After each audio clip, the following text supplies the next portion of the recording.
গতকালকে শেরপুরে খুন করলো।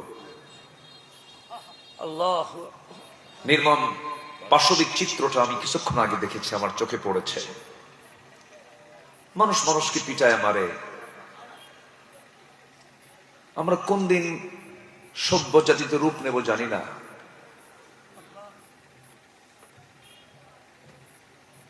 আদর্শের ভিন্নতা হতে পারে, চিন্তার ভিন্নতা হতে পারে,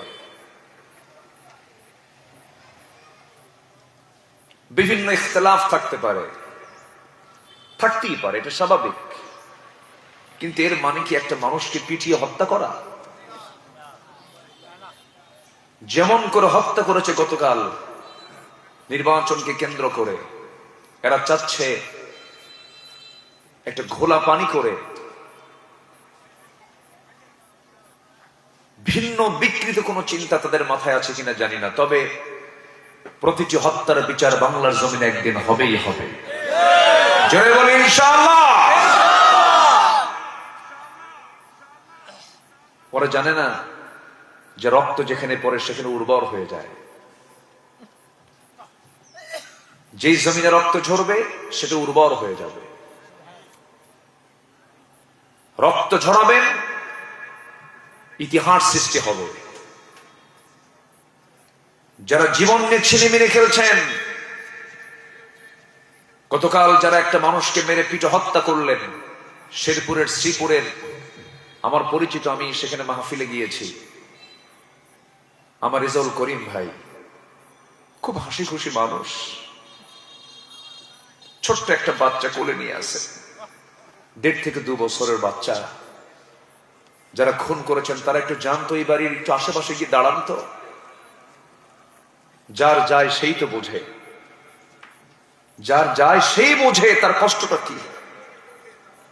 ওই ছোট্ট বাচ্চাটা জানে না যে আমি এতিম হয়ে গেছি। হাদি চলে গেল, হাদির লাইনে লাইন আরো হাদি চলে যাচ্ছে। আমরা কোন দিন সভ্য হব জানি না, তবে আমার বিশ্বাস স্টুডিয়ান টুমরো বাংলার জমিন আল্লাহর দিন কায়েম হয়ে যাবে ইনশাআল্লাহ। আরো জোরে বলে ইনশাআল্লাহ।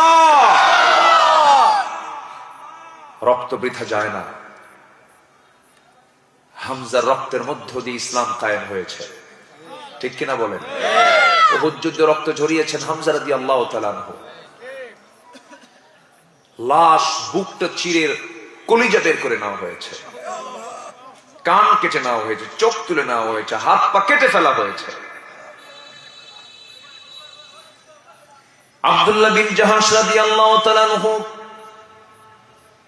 যুদ্ধে যাওয়ার আগে বলছেন, আয় রাব্বুল আলামিন, আমি যুদ্ধে যাচ্ছি, জানি না কি হবে, তবে তোমার দরবারে দোয়া করি আল্লাহ, উহুদ যুদ্ধ থেকে যেন আমি না ফেরত না আসি। আমি যেন যুদ্ধ করতে করতে এক পর্যায়ে যেন কাফেররা আমাকে ধরাশয়ী করে ফেলে, আমাকে মেরে ফেলে দেয়, আমাকে শহীদ করে দেয়, আমার নাক কেটে নেয়, চোখ তুলে নেয়, হাত পা কেটে নেয়।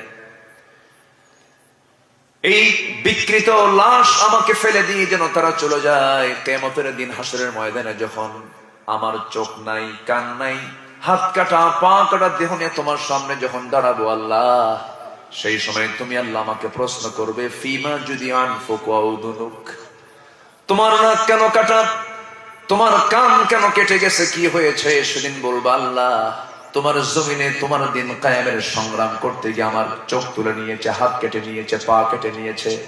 আল্লাহ বলবেন, আজকে তুই সাক্ষ্য দিলি রে, তুই শহীদের মর্যাদা পেয়েছিস, আজকে তোকে বিনা হিসাবে তোরে আমি জান্নাত দিয়ে দিলাম। সুবহানাল্লাহ। ওরা জানে না যে ইমানদাররা মৃত্যুকে কখনো ভয় পায় না। ওরা বাঁচার জন্য আন্দোলন করে, আর দিন প্রতিষ্ঠার সংগ্রাম যারা করে তারা মরার জন্য আন্দোলন করে।